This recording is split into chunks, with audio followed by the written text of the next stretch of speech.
Kanipano Sadharma Samstapako Lokanamitakarino Tribhuvane Manya Sharanya Karo Radha Krishna Padara Vindavajana Nandena Mataliko Vande Rupa Sanatana Raghujugo Sri Jiva Gopalako. I offer my respectful obeisances unto the six Goswamis, namely Sri Sanatan Goswami, Sri Rupa Goswami, Sri Raghunath Bhatta Goswami, Sri Raghunath Das Goswami, Sri Jiva Goswami, and Sri Gopala Bhatta Goswami, who are very expert in scrutinizingly studying all the revealed scriptures with the aim of establishing eternal religious principles for the benefit of all human beings. Thus, they are honored all over the three worlds, and they are worth taking shelter of because they are absorbed in the mood of the gopis and are engaged in the transcendental loving service of Radha and Krishna. Shri Shri Sat Goswami Astaka by Srinivasacharya verse 2. Om Jnanaatimirandasya Jnananjana Shalakaya Chakshurunmalitam Yena Tasmai Shri Gurave Namaha Sri Chaitanya Manobhistam Stapitam Jena Bhutale Swayam Rupa Kadamayam Dati Swa Adantikam Vandeham Shri Guru Shri Yata Padakamalam Shri Gurun Vaishnavamscha Shri Rupam Sagrajatam Sahagana Raghunatham Vitam Tam Sajivam Sadvaitam Savadutan Parijana Sahitam Krishna Chaitanya Devam Shri Radha Krishna Padan Sahagana Lalita Shri Vishakam Vitamscha Vanchakalpa Turubhyascha Kripa Sindhubhyevacha Patitanam Pavanebhyo Vaishnavebhyo Namo Namaha Jai Shri Krishna Chaitanya Prabhu Nityananda Shri Advaita Gadadhara Shri Vashadi Gaura Bhakta Vrinda Hare Krishna, Krishna Krishna, Hare Hare, Hare Rama, Rama Rama, Hare Hare. Namo Vishnupadaya, Krishna Prasthaya Bhutale, Srimate Bhaktivedanta Swami Niti Namine, Namaste Saraswati Deve Gauravani Pracharine, Nirvishesha Shunyavadi Vasacha Deshatarine, Srila Prabhupada Ki Jai. So a quick Hare Krishna Bhagavati Mataji, no problem. Who else we have? Bhavini Mataji, Chandrika Mataji, Hema Mataji, Kishore Prabhu, Puja Mataji. Hare Krishna everyone. Nice to be with you again. So just a very quick refresh. We are not studying the entire Nectar of Devotion. We are giving focus only to the first 19 chapters, which is the Eastern Division. And the Eastern Division is made up of Samanya Bhakti, which is a general description, introduction in chapter 1. And then Sadhana Bhakti, which is devotional service and practice. And in particular, Vaidhi Sadhana Bhakti. That's studied from chapters 2 to 16. Then Bhava Bhakti, devotional service and ecstasy, chapter 17 and 18. And Prema Bhakti, pure love of God, chapter 19. So we last stopped at chapter number 6. And just to put that chapter into context, so chapter 1 was the characteristics of pure devotional service. We studied 6 characteristics. 2 characteristics appear predominantly at the stage of sadhana bhakti. The next 2 arise at the stage of Bhava Bhakti, and the last two arise at the stage of Prema Bhakti. And hopefully you can remember that. And then we discussed the first stages of devotion, the eligibility of the candidate for accepting devotional service, and the essential characteristics is the desire to have pure devotional service. Then Srila Rupa Goswami wanting to clear out any remaining tinges of any desire for liberation. He explains how devotional service surpasses all liberation. And then he explains the purity of devotional service in the context of how it surpasses all other processes.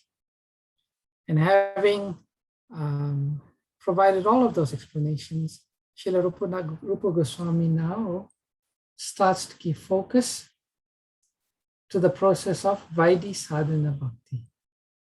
And the essence of Vaidhi Sadhana Bhakti is that devotion to Lord Krishna is an intrinsic quality of the soul. It's already there in all of our hearts. It just needs to be revived. And the way we revive it is to practice devotional service.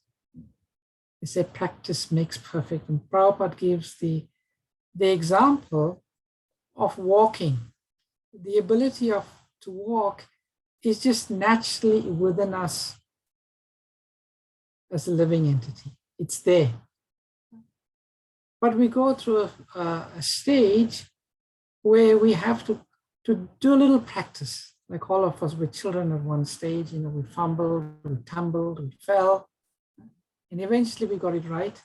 And eventually walking is so natural, we do not even have to think about it. We don't have to think, I put this step first, then I have to put, it's just naturally within us to be able to walk. So the same way, pure devotional service is naturally within us. And there are ways by which we uncover that which is already there. And that is what Srila Rupa Goswami explains. And previously we discussed that there are 64 items that are enumerated. So we started to discuss this, and I can't quite remember where we got to. So maybe I should just take us through that. We'll go through, and then maybe someone can remind me where we stop. But it's not to worry, because we are going to discuss this in more detail. But let's just go through that for now. Okay. So we first start off with the 10 positive injunctions, and then we'll move on to the 10 negative prohibitions, and then we carry on. So just as a quick refresher, we'll read the first 10. And I'm not sure if you have your book, so you can read the screen. I will ask maybe different devotees. Pramod Prabhu, can you read the first 10 items? Are you able to see the screen? Yeah, I can see the screen. Thank you. Okay. You read the first 10, please. He mentions the basic principles as follows. Number 1, accepting the shelter of the lotus feet of a bona fide spiritual master. 2, becoming initiated by the spiritual master and learning how to discharge devotional service from him. 3, obeying the orders of the spiritual master with faith and devotion.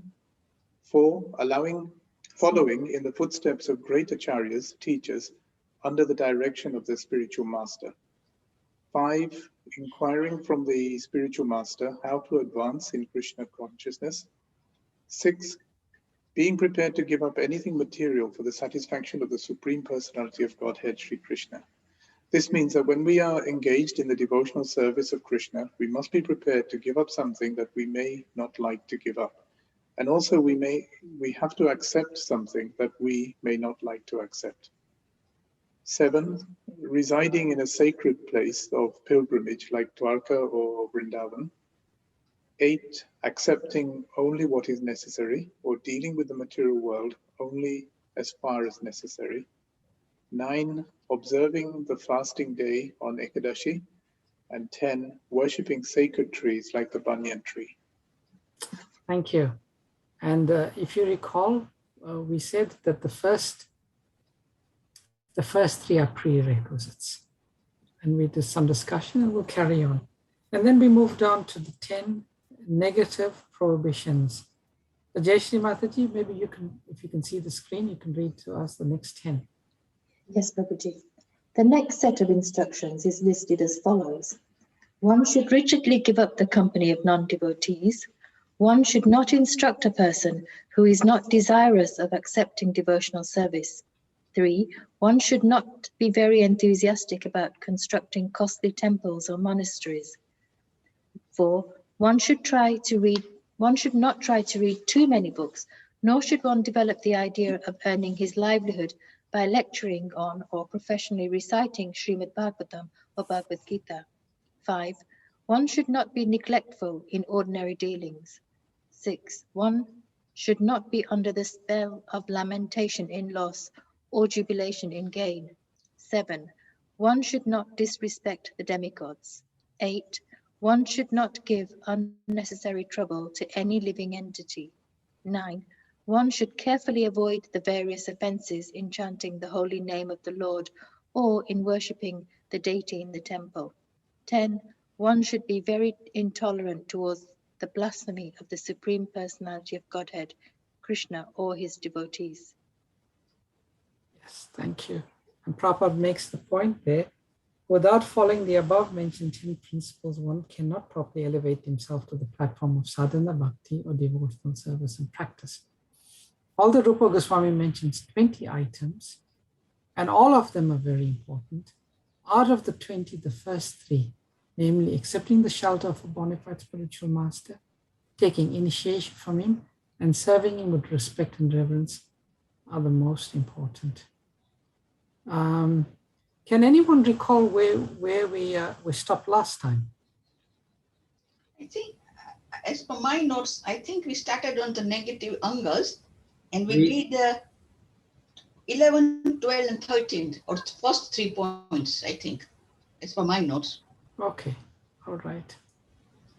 We briefly touched upon the first few, and the last, Yes. I think 7, 8, 9 or something, we started, but that was the end of your lecture last time. So we stopped. Okay. I would have liked to show the Sanskrit for every one of them because there's lots of meaning and detail we can see in the Sanskrit. But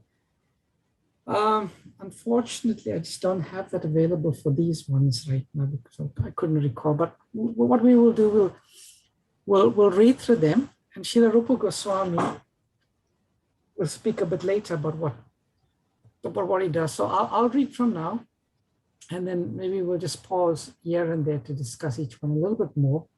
But these will be discussed when Srila Rupa Goswami in the next chapter where he provides evidences for each. The next important items as follows. 1 should decorate the body with tilak, which is a sign of the Vaishnavas. The idea is that as soon as a person sees these marks on the body of a Vaishnava, he will immediately remember Krishna, Lord Krishna. Lord Chaitanya said that a Vaishnava is he who when seen reminds him of Krishna. Therefore, it is essential that a Vaishnava mark his body with tilak to remind others of Krishna. Now, you can remember in the Nectar of Instruction, we were speaking about Lord Chaitanya. Every year, the residents of Kulinagram would come to Jagannath Puri. And every year, they would ask Sri Chaitanya Mahaprabhu, who is a Vaishnava. And every year, Sri Chaitanya Mahaprabhu would give a different reason. Like he would say, anyone who chants the name of Krishna, is a Vaishnava. And the next year, anyone who chants the name of Krishna without offense is a Vaishnava. Next year, anyone who chants the name of Krishna purely is a Vaishnava. And then Sri Chaitanya Mahaprabhu also mentioned one other thing. And he said a Vaishnava is a person who, whenever anybody sees that person, one is reminded of Krishna. And here Srila Prabhupada makes the point that a devotee who uses tilak, that devotee, whenever anybody sees that devotee, one is immediately reminded of Krishna. So that is an important aspect. Srila Prabhupada would tell a story that there was once a factory full of Vaishnavas. And one day the owner called all the workers together and he said, from tomorrow, I don't want anybody to use tilak anymore to the factory. No more using tilak, Vaishnavas. So the next day, all the workers returned and everyone but one devotee returned with tilak. And the boss looked at them and said, didn't you hear my instruction? I told you that nobody who comes to work should use tilak. And the devotee said, fire me if you want, but I will not stop using my tilak. And then the boss looked at him and said, well, you are the one with the greatest faith. From tomorrow onwards, you will be the only person who is allowed to use tilak to the factory. Srila Prabhupada told that story. I know, some devotees may say, oh, we work and we aren't able to use tilak. So yeah, society is such, they're not readily able to accept. But even for ourselves, for our own purification, some devotees said you can put water tilak. You could put water tilak and then you can leave it like that. One devotee was telling me how he became a devotee. I'm not sure who, someone told the story about how he went once to a festival and the devotee put tilak for him. And it was a very hot day and his skin got burnt and all that was left was the tilak, a tilak mark. So the next day when he went home, he tried to wipe it out and the tilak mark was still there. And then he thought, okay, I'll just stay in the shade. I won't be in the sun, and eventually my skin will get better and the tilak would go. But it wouldn't go. The mark of the tilak would never go. And eventually, people would see him, and those who are Vaishnavas would greet him and respond so favorably to him that eventually he said, this tilak is quite good. I'm getting such good association. And from there he became a devotee. So that's one interesting story. In the second item there, it says, in marking such tilak, sometimes one may write Hare Krishna on the body. You see in Vrindavan, maybe not so much in the West, that the Rajavasis, they write either Krishna's name or Hare Krishna, sometimes they write Radharani's name on their body.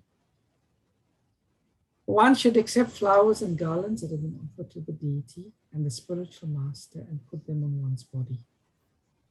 This is very, very auspicious. To use the garlands and to put these garlands on the body of ourselves. One should learn to dance before the deity. This is very important. Once Prabhupada was in Bombay, and the devotees would go out every day to collect. And one day they had a particularly difficult day. And when they came back, they were not feeling so much enthusiastic when they came for the evening kirtan and arti.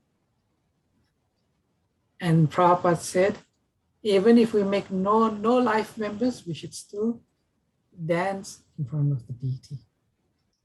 Krishna is very pleased to see his devotees dance in front of the deity. And by doing this, when Krishna is pleased, our devotion is automatically awakened. One should learn to bow down immediately upon seeing the deity or the spiritual master. This is very important.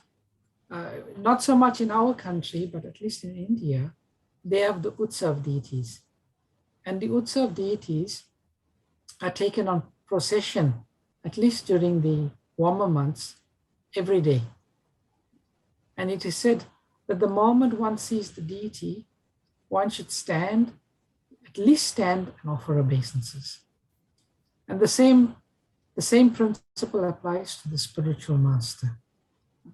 As soon as one sees the spiritual master, one should immediately bow down or immediately stand up. We know in the Krishna book, the story of Roma Harshana Rishi. He was sitting on a Vyasasana. A Lord Balaram attended. Lord Balaram is the Lord. He's also known as Adi Guru, the original spiritual master. But Roma Harshana was so proud, he felt he was sitting on the Vyasasana, that he should not get up and offer obeisances. But one should do that. I saw an amusing video, not amusing, but it was very touching video recently, where His Grace Radhesham Prabhu, he was giving class and he was so absorbed, and sometimes he was speaking with his eyes closed. And he didn't notice, he was sitting on the Vyasasana, and he didn't notice that Radhanath Swami Maharaj had come and sat down in the class. And he's speaking, and then suddenly he sees his Guru Maharaj sitting there. He comes out of down from the Vyasasana and immediately offers full obeisances. I'm not sure if any of you saw that video. And it was a very nice exchange between Maharaj and Divya Gaurangi Mataji. You saw that video. It's I found that video very, very touching. How a spiritual master, how the disciple immediately bows down before the spiritual master. And when I read this, I was thinking of Radhesham Prabhu. As soon as one visits the temple of Lord Krishna, one must stand up. One may say, that is logically, when you visit the temple, automatically you walk, you stand up. Sometimes we may be standing, we may be sitting. This is speaking also about the temple doors opening, or the Lord giving his darshan. That is something we should remember. So that's a nice important principle. When the deity is being born for a stroll in the street, a devotee should immediately follow the processions. In this connection, we noted that in India, especially in Vishnu temple, the system is that apart from the big deity, who is permanently situated in the main temple, there is a set of smaller deities that are taken in procession in the evening. Yeah, this is what I was mentioning. That one should follow the deity. It is just like a chaste wife always follows the husband. A devotee of the Lord always follows the Guru, or the disciple always follows the disciple follows the Guru, or the devotee follows the Lord. This is the etiquette. And this is the system in Vaishnava culture. And it is very purifying. This one is interesting. A devotee must visit a Vishnu temple at least once or twice every day, morning and evening. In Vrindavan, the system is followed very strictly. All the devotees in town go every morning and evening to visit different temples. Therefore, during these times, there are considerable crowds all over the city. Even in our ISKCON temple in Vrindavan, all of us go there, we know. There are so many pilgrims that come during Aarti. And they're not only coming to the Krishna Balaram temple, they go to all of the temples. And even if you go to Radha Raman temple and the other Vaishnava temples in Vrindavan, the residents, the Vrajavasis, they go to the temple at least twice a day. And for us, that may not be possible because some of us live some distance away, but at least we should go and to our temple at home. It is said that a disciple should offer obeisances to the spiritual master minimum 3 times a day. In the morning, when one gets up, and in the midday, and then in the evening. I told you the story how there's this one devotee. When she rises in the morning, she would never open her eyes. She would go down and she knew the route and she'd follow with her hand. And she would only open her eyes when she stood before a Thakur. And this principle of wanting to take darshan of the deities is very much important and followed. This is another one is number 9. One must circumambulate the temple building at least 3 times.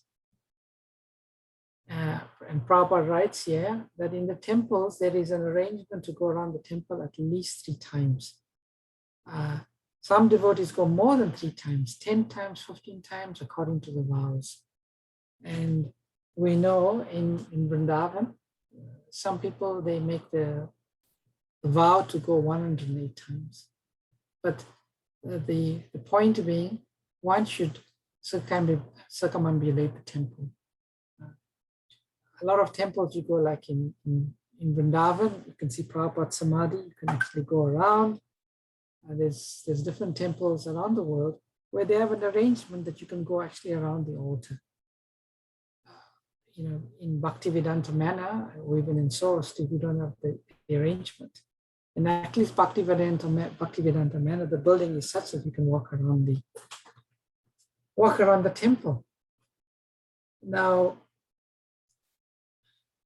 as far as possible, all of these items that we are, like someone may ask the question, which are the ones we're supposed to follow? And someone asked recently this question. Actually, if we can, we should follow all of them, or as many of them as possible. Number 10, one must worship the deity in the temple according to the regulative principles, offering arti and prasad, decorating the deity. These things must be observed regularly. We will discuss this more. You will see Srila Rupa Goswami, he will list a number of items, but some of these items he will repeat. And he's going to repeat some of these items for in emphasis, and he will explain why he's repeating them further on.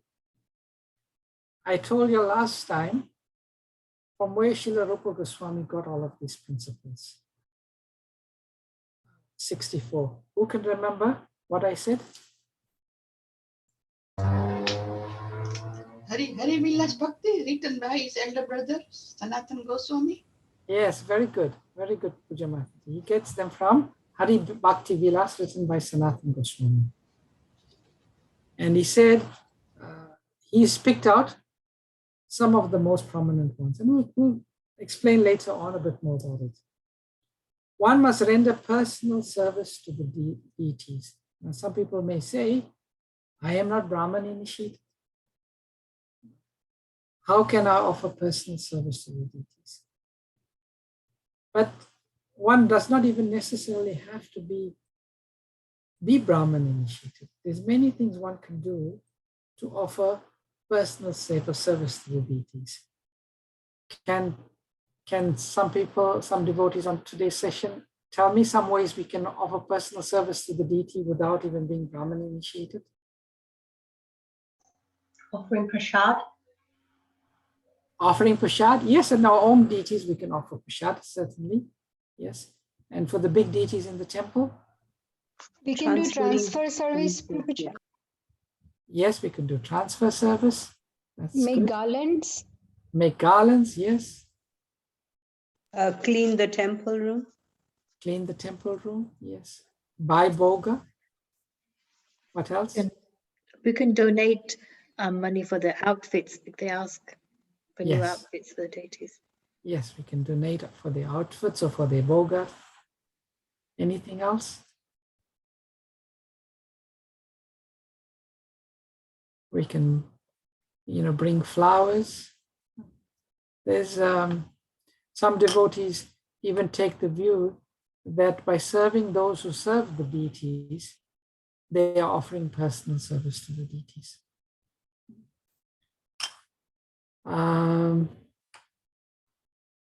One must sing. One must sing in front of the deities. And that everybody can do anytime. One must perform Sankirtan, 13. 14, one must chant. One must offer prayers. And one must offer notable prayers. Now, what is the difference there? One must offer prayers and one must recite notable prayers. It's a pity I don't have the, maybe next time I'll show you all the Sanskrit, because then you can see the distinction more clearly. So the difference there is, one is our own prayers and one is the prayers that are in the Shastra. So sometimes we may go in front of the deities and we'll sing the Brahma Samhita prayers. Or we may sing, one of the prayers of the Vaishnavacharyas. But it is said here, one should also offer one's own prayers to the Lord. And in prayers, that's called Vandanam, there are different ways. It is said that one can firstly recite one's disqualification in writing and composing these prayers. Then one can praise the Lord. And then one can offer gratitude to the Lord. So there are, in Vaishnav culture, there are some, I didn't make note of it. Let me make maybe on the next session. I will read it. His Holiness Satsvarup Maharaj has written a nice book called Vandanam. And in there, he explains how one should pray in front of the Lord. So we should learn that. And we should offer our own heartfelt prayers to the deity from our heart. Sometimes when we recite the prayers of other acharyas or other great devotees, we may always be in a parrot mode, reciting and repeating the words. And sometimes we may not even know the meaning of the Sanskrit. Therefore, it is said that if we do not know that even in English, it's that Krishna, he accepts the prayers in any language. In any language. One doesn't necessarily even have to learn the Sanskrit. In any language, he is able to accept the prayers. So we should also try to maybe write some little prayer for our own, how we feel encouraged. And different deities, we offer prayers in different ways. It is said, like when we go to Lord Nishingadev, he likes to listen to the problems of the devotees. And you can just go there and give him all your problems, and he's very happy to hear that, very happy to help us. But when we come in front of Radha and Krishna, then not so much, giving our sad stories about all our difficulties. We can offer some different types of prayer. So different, according to the different mood of the deities, we also pray in different ways. So we should understand, the mood of the different deities, how we should pray, and then we should offer, notable prayers. Prabhupada very nicely uses the word notable prayers. Very, very, very important. The next one, item number 17. One must taste Mahaprasad, food from the very plate offered before the deities. We all know what is Mahaprasadam, and we should be eager to taste Mahaprasadam without having to distinguish I like this, I like that. Whatever Mahaprasadam comes, we should just be in the mood that this prasad has been tasted personally by the Lord. And whether it's sweet chutney or hot chutney, or it's some prasadam that maybe is not according to our taste, we should accept it in the mood that this has been tasted by Krishna. One must drink charanamrit, water from the bathing of the deities, which is offered to guests.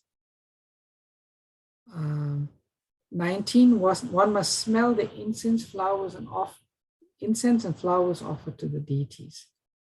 Now, this is a bit of a controversial one at the moment, because we all know that recently there's much been said about incense and the effect of incense. But at least a little bit of the sense of incense, of the smell of incense, we should smell it and appreciate it. And maybe if you're in a closed room, in your puja room, I know I do that personally. I offer the incense every day, and then I leave it for a little while, and then I extinguish it. And then maybe we go into the garden later on and we put it on. So yeah, the particulate from incense, it's been shown, is not very good for the lungs. But still, one should be eager to accept, smell the incense and flowers offered to the deities. One must touch the feet of the deities. So this is a privilege that not many of us have. But even though we're not able to go to the altar, I know every day in daily darshan, one gets the photos, the pujaris post the photos of Radha Gokulananda. And Gokulananda's feet, very beautifully shown every day. Every day, you can get in the daily darshan the feet of Radha Gokulananda. And you can just even touch that photo and put it. It's very purifying, very purifying. Do you all get daily darshan? Is it at 7 o'clock on the Manor Media? When the Yes, yes, it's in the morning around 7. Yes. Anyway, Yes. my wife Vrindavan gets it every day, and she shares it with many people, even her sisters overseas. So I'll see if maybe I can share it, and then you can see Gokulananda's lotus feet every day. You can get, and then touch his feet and put it on your head. The sentiment is accepted by the Lord. So even if we physically can't be there, we physically can't go, we can try and touch the feet of the Lord. One must see the deity with great devotion. We may think we do not have the devotion, and like Srila Bhaktisiddhanta Saraswati, once he had this lovely temple in Bagbaza, and there were beautiful deities, and from far he was wanting to look at the deities. So one disciple said, Guru Maharaj, I'll get you glasses for you. And he ran and he got the glasses and he gave it to his Guru Maharaj, Srila Bhaktisiddhanta. And then Srila Bhaktisiddhanta Saraswati Thakur, he said something very significant. He said that I came in front of the deity so the deity can just cast his glance upon me. And it is said that Krishna is very, very eager to see his devotees. Krishna is very eager to take the darshan of his devotees, although we may not think we are very much devotees. But sometimes we can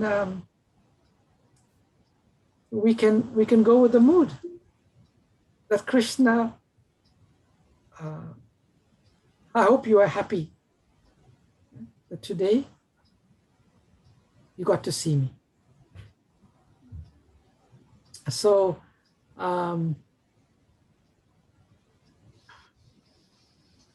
one must see the deities with great devotion. And actually, if one goes in front of the deities with the mood that Krishna is also very happy to see me, in one sense, that actually increases one's devotion. The thought that the Lord is happy to see us, that increases our devotion. Because we feel very happy when someone is happy to see us. And we feel more connected with that person when we know they're happy to see us. And it's the same with the deity. It's the same with the deity.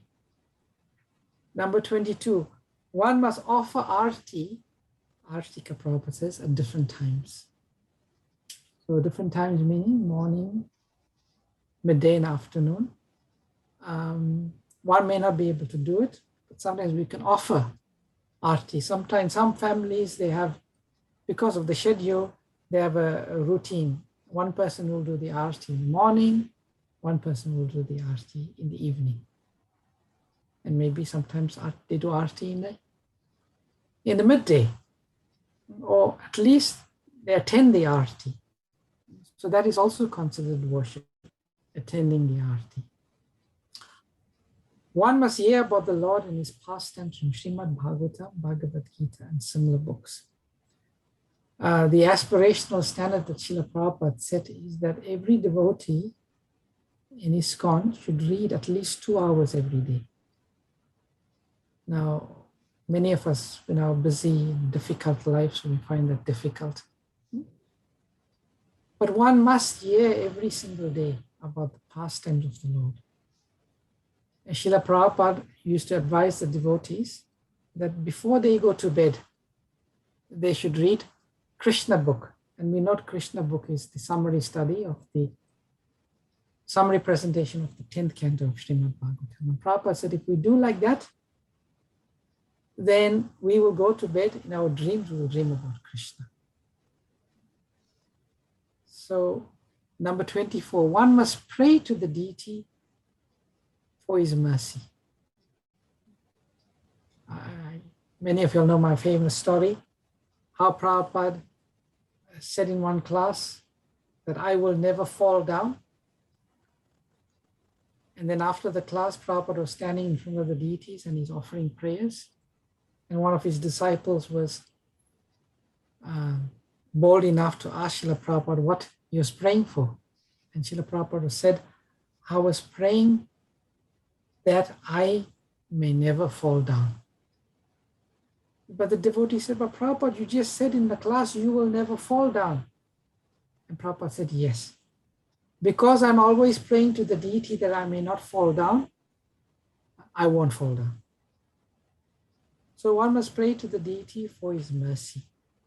So there are different ways in which we pray, as I mentioned before. One is to praise the Lord, and then it's also to pray for the mercy of the Lord. One should remember the deity. This is an interesting and important one. Smaranam. But one can only remember the deity if one has some attachment for the deity. If one does not, it's just like some people, they are so practiced. They are always thinking of the deity. When they are walking on the outside through the park or in a garden, they see a flower. The first thing that enters their mind is, how nice if I could offer this flower to the deity. There's a story of Madhavendra Puri. He went to the deity of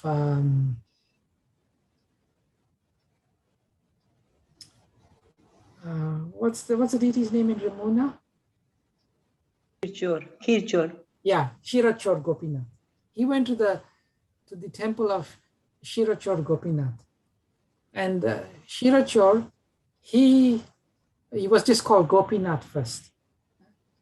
And he was very renowned for being offered the best sweet rice. So one day, Madhavendra Puri saw the deity and he thought to himself, while the offering was going on, he thought, how nice if I could taste this sweet rice. And then I'll offer this sweet rice to my Gopal. And then he thought to himself, how disgusting. How disgusting. The deity is eating and I'm thinking of tasting this sweet rice being offered to the deity. And he decided to just leave. But the next day, one of the pujaris, Gopinath, came in his dream and he said, you go to certain place, you will find a devotee, my devotee, his name is Madhavendra Puri. You please, you take this sweet rice and you give it to him. Actually, the deity had hid the sweet rice, he's stolen it. And then he told the pujari, this is where you'll find the sweet rice and you will give it to Madhavendra Puri. So from that day, he was known as Shirachor, the thief of the sweet rice. So the devotees of the Lord, they are always remembering the deity, because when they are shopping, they're thinking, oh, I'll offer this to the deity. I'll offer this to the deity. When they're walking, they see something, I'll offer this to the deity. And in this way, they are always remembering the deity. And obviously this can be in our consciousness if we have some affection for the deity.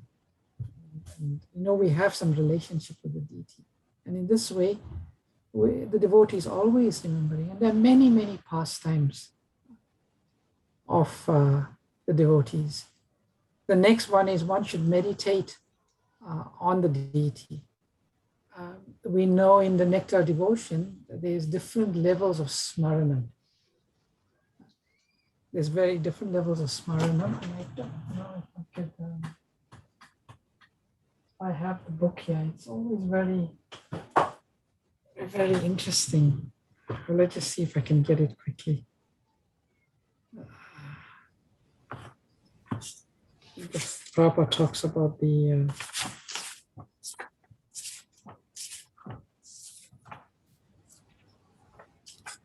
different types of degrees of remembrance. Okay. Anyway, I'm not finding it now. But there is different, one is to remember and one is like meditation. Meditation means dhyan. Dhyan, after dhyan comes samadhi, complete absorption. So Prabhupada explains that there are different stages of remembrance. One is where one just thinks of the deity, and then one meditates. So the difference between 25 and 26 is a deeper form of remembrance. 27, one should render some voluntary service. 28, one should think of the Lord as one's friend. This is an interesting one, thinking of the Lord as one's friend. Just see if there's, okay, there's some question here. Divya Gaurangi Mataji has written a comment. She says, one of my service was to make garlands for Radha Gopalananda pre-COVID. Whenever I see small flowers, I immediately think how beautiful we can make such delicate hair tassels for Radharani from these flowers, or flute piece for Gokulananda. Oh, that's very nice, Divya Gaurangi Mataji. So when one offers service, and this is the whole point of this section that Srila Rupa Goswami is giving. From service comes attachment. And Prabhupada tells a story of when in India, they marry the children very young, sometimes 5 and sometimes 6 they get married, but the girl won't live. And then when she reaches puberty, before that, she would go to the house of the husband and she would render service. And then when she reaches puberty, she will go to the house. And simply by rendering service, one becomes more and more attached. That is a bit of a gross example, but still the principle Srila Rupa Goswami is making by all of these items of Vaidhi sadhana bhakti. One increases one's attachment for the Lord. One should think of the Lord as one's friend. And the other day, in our sessions, in the chat sessions, we were reading about, Srila Prabhupada was explaining that how Krishna is our best friend. And he says, what is a good friend? A good friend is someone who is there for us all the time, whenever we need them. And Prabhupada quotes this verse from the Katha Upanishad about the two birds sitting on the tree. One bird is eating the fruit and one is witnessing.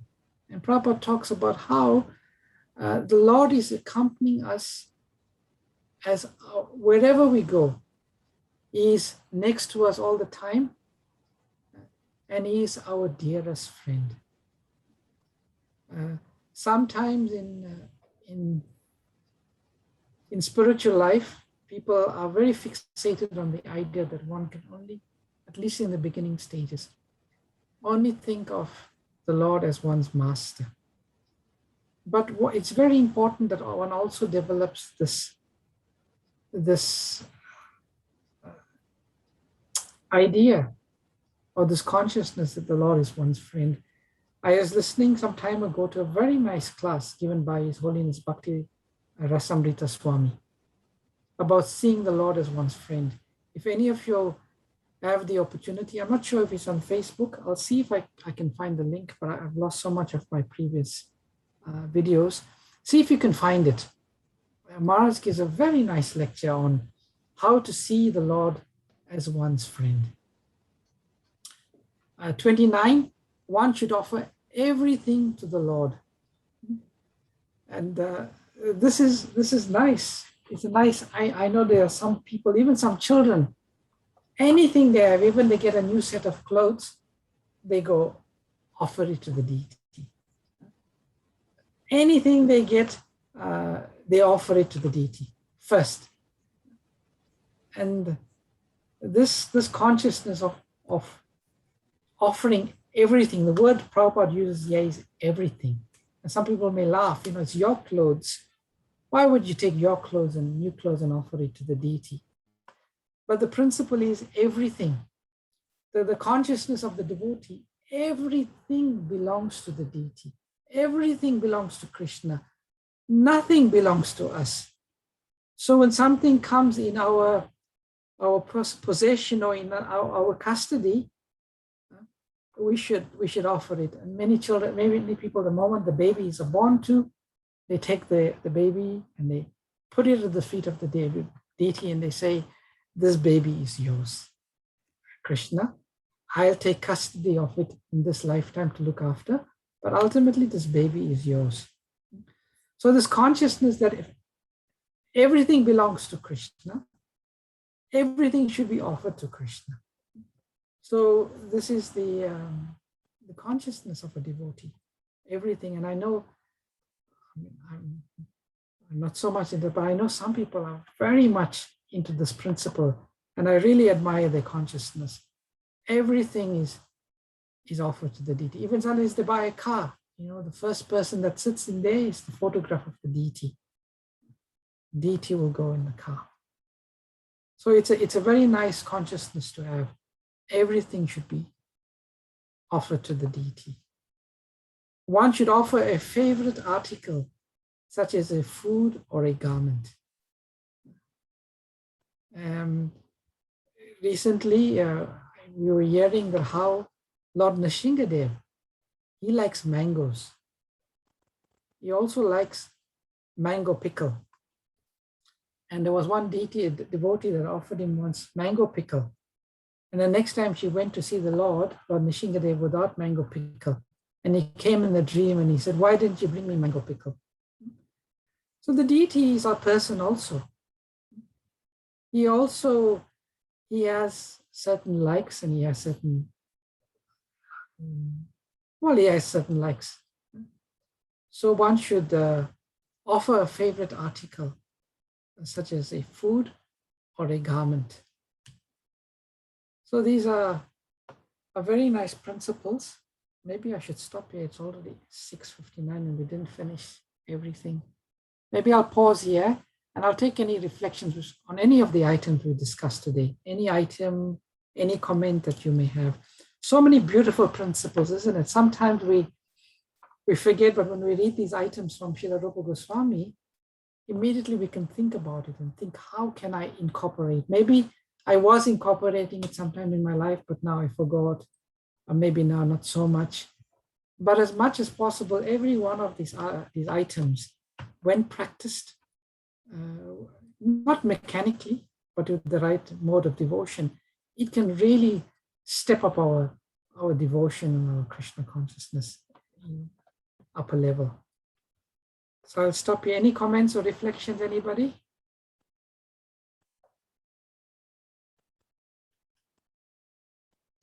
Prabhuji, Yes. the notable prayers, do they include the prayers of Kunti Mataji's prayers or Gajendra's prayers, Bhishma prayers? Are they included in that? Yes, all of the prayers by the great devotees, they are included. But the point being made, there's two items there, but prayers right next to the other. One is these prayers that we recite from other devotees. But Srila Rupa Goswami is making the distinctions. We should also offer some of our own prayers. Yeah. Yeah. And my just other question was, if we buy some nasta or something from outside, I don't think we can offer that to Krishna, isn't it?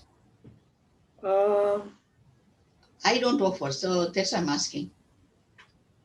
Some devotees take the different view. Even if they bought something from the outside, they feel that I can't eat this, I can still offer it to Krishna. Maybe they don't take it and offer it from the deity, but still the consciousness, it needs to be offered to Krishna. Okay. Prabhupada also said once, Prabhupada was traveling on the train and he asked the devotees to stop at the station and buy something, and they ate. And Prabhupada says, when you pay for it, it becomes purified. But that's not the general, that was the exception that Prabhupada offered. So when you buy something, and I guess it's mainly the mood, the details can be discussed and debated in different ways, but the mood is, everything I need to offer to Krishna. I just can't take it. Even if I bought it, I can't take it. I have to offer it to Krishna. Yeah. Yeah. Okay. But maybe not the deity on the altar, but at least you'll offer it mentally to Krishna. Hare Krishna. Hare Krishna. Any other question? Oh, Divya Gaurangi Mataji, you raised your hand. Yes, Prabhuji, I had a question that now because of this COVID, we have not done the services for such a long time, especially me. I have not, it's been almost 2 years because every week, once a week, we used to get together 4 or 5 devotees and we used to make garlands. And that was like our favorite, we felt so fortunate. We couldn't do it. So then we thought that we can always do Mansi Seva, right, Prabhuji? Radha Gokulananda will accept it. So we literally, Tuesday was my garland making days. I would close my eyes on Tuesdays and I'll imagine everything. Even in the summer, we used to pluck flowers first, go to the garden in that Bhaktivedanta grounds and pick the flowers first because there would be marigolds and so many. And then we'll set the table, make the garlands, get the threads ready, all of that. So then I started imagining in my mind doing that seva, that okay, we are doing it like this. Now we have all got 2 roses each and put the needle through, thread the needle, and then now the rose goes first. We make a pendant. Then I imagine now we are making this pattern, 1 rose, then 5 other flowers, 1 rose. So like that, and then finally it's all done and we put in the box and next day Pujari ji will offer. So will that be accepted, Prabhuji, that kind of Mansi Seva? Because that's the only option we have in COVID. Yes, certainly. Later on in the Nectar of Instruction, Nectar of Devotion, we will read Srila Rupa Goswami quotes the story of the Brahman and the sweet rice. But I won't jump to that now. But certainly, according to this book, Nectar of Devotion, that is Yes, accepted for sure. Thank you, Prabhuji. And at home also, then when I was in London, we were picking roses were coming in summer. Then from the petals, I used to make an offer to our deity at home. So that is also, because that's expansion of Radha Gokulananda, they said. At home, your deities are your Yes. deities. Yeah, so I used to do that. But yeah, we can't wait now when COVID finishes and actually go to temple. And I hear, is it opening, Prabhuji? I heard. I'm not so close to the details. One devotee was telling me they'll follow the government guidelines. And if the government guidelines, everything can be open. The temple will paddle. Obviously, to protect the devotees, there can be local decisions made. But I think we'll have to wait to see what the government guidelines is. Although they said on the 19th, everything will be opened up. But until it happens, we'll wait to see. But I'm told, yes, the temple's going to be open like before at the point. Because everyone's taken vaccines, right, Prabhuji? So. Yeah, although there are some who are anti-vaccine, and I've not taken it. But yeah, they said, I wonder what you told me in August, but maybe, I don't know, maybe before that, who knows. Thank you, Prabhuji. Hare Krishna. Thank you for those comments. Emma Mataji, you have also raised your hand. Hare Krishna, Prabhuji. So sorry, I just realized it's 5 minutes past 7. So it's okay. Are you sure? Okay. Yes, so it's just something I heard about the power of tilak. You were talking about tilak.